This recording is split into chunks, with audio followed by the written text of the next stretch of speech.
like to welcome you all in the lecture series of Basic Electrical Engineering. In this session, I'm going to discuss the important concept in induction motor, that is slip and slip speed. What do you mean by slip and slip speed, and what is the significance?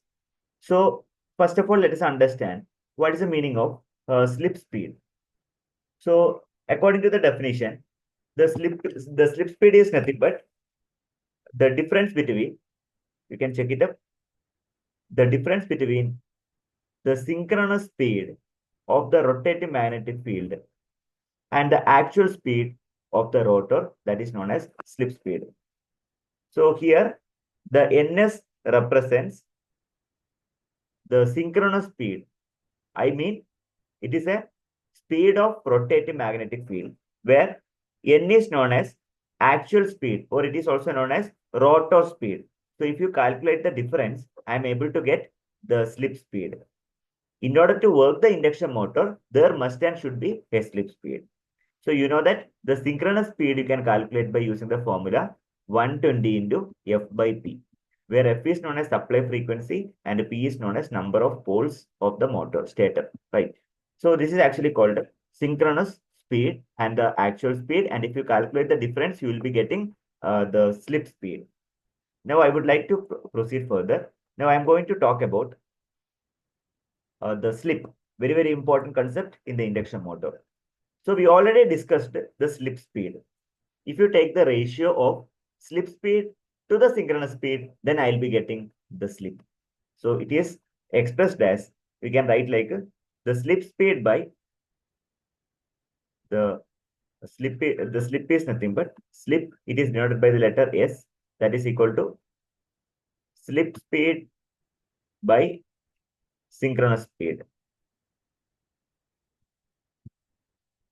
Synchronous speed.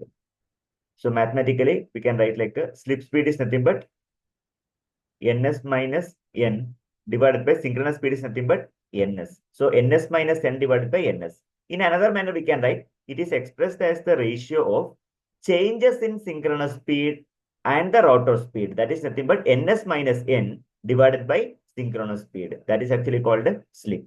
Slip is expressed in terms of percentage. That point you have to remember. Moving further, so I wanted to explain different conditions. So first of all, when the induction motor is at rest, first case, I'm talking about the case number 1. When the induction motor is at rest, obviously n equal to 0. The rotor speed becomes 0.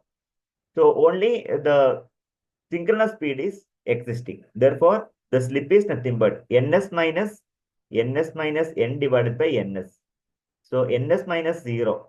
ns minus 0 means ns. ns divided by ns, that is nothing but 1. I got the answer. Slip is equal to 1. So remember that slip is varies from 0 to 1. Usually slip is expressed in terms of percentage, right? That point also you have to remember. Yeah. So in this session, we discussed about what is synchronous speed, what is slip speed, and what is the importance of slip. How do you calculate the slip? In the coming session, I'm going to do some numerical example.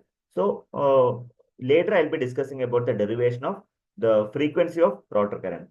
Thank you so much for watching this video. If you're watching our channel first time, I request you to subscribe and also kindly share this particular information to those who require. Thank you so much for watching this video. Happy learning. Thank you.